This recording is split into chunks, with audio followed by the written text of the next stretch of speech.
Hey, Jacob. What? You know that humility isn't thinking less of yourself? It's thinking about yourself less. I'm so humble. In fact, just like Moses in the Bible, might be the most humblest person there is.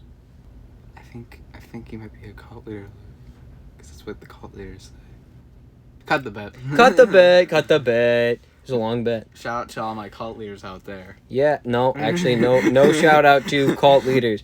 Cult leaders, bad. They're bad. Cult leaders are bad. Okay. They're bad. So what are we talking about today, Luke? We're talking about our thoughts on the TV show, The Chosen. Which, I know this might not need to be clarified to some people, but we're gonna say it's The Chosen is not the Bible. Yeah, say it with we've me, said kids. it. We've said it before, and we'll say it again.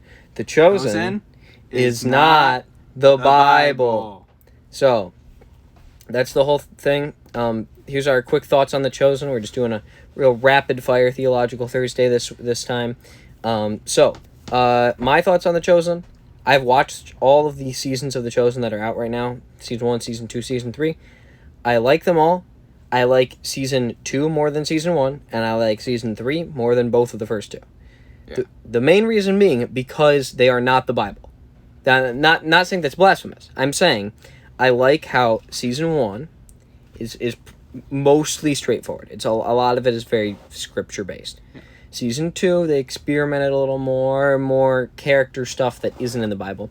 Season 3, I would say there's more stuff in it that isn't in the Bible than is in the Bible. Mm-hmm. But I think that's okay because it's a TV show and it's not the Bible. It's the same as if you were making a show about Batman, right?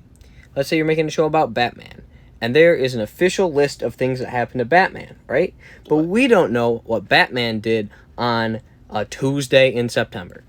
So that would be a pretty cool idea for a Batman show. A Batman show where it's just non-huge events. It's not like his first fight with the Joker. It's not like this and that. It's this and the whole point of it is this isn't like canon. This isn't what has to happen.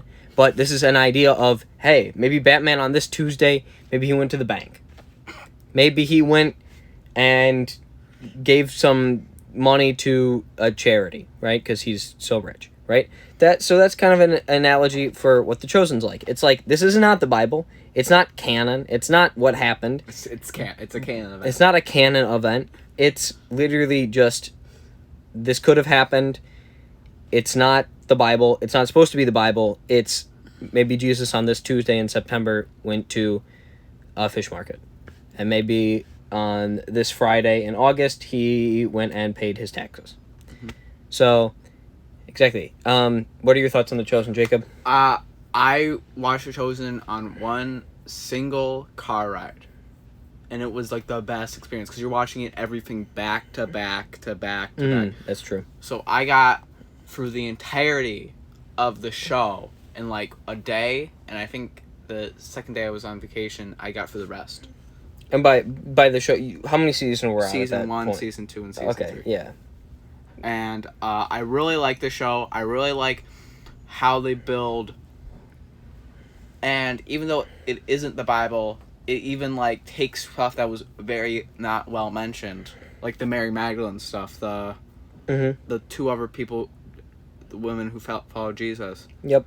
And grows on the story of Peter's wife. Well, we don't know if in the Bible he had a wife. It just says mother-in-law. So he got married at some point. He got married at some point, and it was just a really good story about how it was like back then, and all this stuff with being able to do its own stuff from the Bible because it's not the Bible and all this stuff. And I'm really excited for season 4. Yeah, I'm looking forward to season 4, and I think that the creator Dallas Jenkins does a good job of being like, it's not the Bible.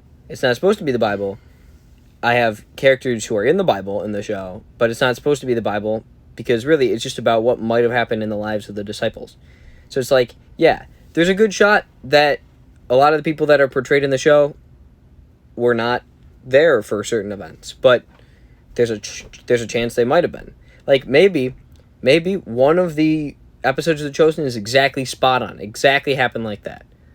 Or maybe none of it happened. But the whole point is, it's a show. It's not supposed to be super accurate.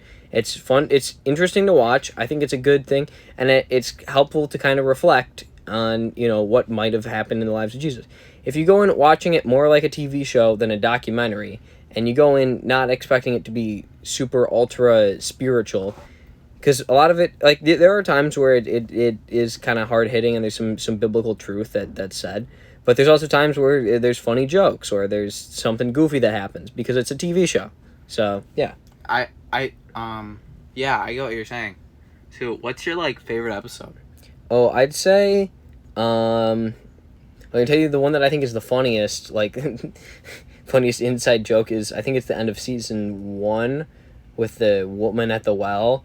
I think it's end of season 1, right? Yeah. Mm-hmm. And there's a woman at the well, and then they play this theme that they wrote for it, like it's a song, and it just sounds like it's a Ford truck commercial or like a Ram truck commercial. Are you America yet today? Yeah, it's very truck commercial sounding, and then there's Jesus and the disciples walking away from the camera with a very truck commercial sounding song. Yeah. So I think that one's funny. I don't know. There were lots in season 3. There was some in season 2. I'd say the season 3 finale is really good. Yeah. The season 2 finale is pretty good too.